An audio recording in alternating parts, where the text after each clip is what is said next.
Saint Angelina of Serbia. Saint Angelina was the daughter of Prince George Skinderberg of Albania. Her mother's name is not known, but she raised her daughter in Christian piety and taught her to love God. Saint Stephen Brankovic, the ruler of Serbia, had come to Albania to escape those who wished to kill him. Sometime before he arrived in Albania, Saint Stephen was unjustly blinded by the Turkish Sultan for some perceived offense.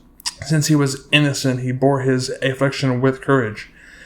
Saint Stephen was not only Prince George's guest, but he was also treated as a member of his family. Not unsurprisingly, Stephen and Angelina eventually fell in love.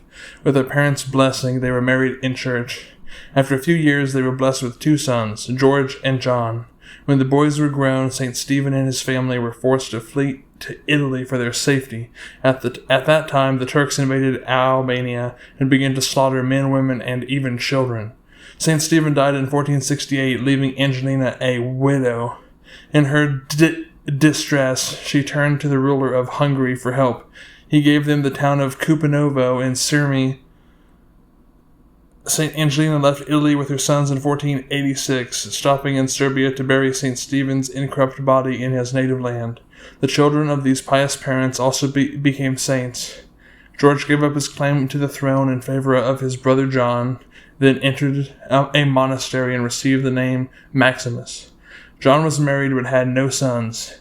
He died in 1503 at a young age, and many miracles took place before his holy relics. Saint Angelina survived her husband and both of her sons. Mindful of her soul's salvation, she entered a woman's monastery. She departed to the Lord in peace, and her body was buried in the same tomb as her sons, in the monastery of Krušedol in Fruška Gora. Saint Angelina is also commemorated on December 10th with her husband Saint Stephen and her son Saint John.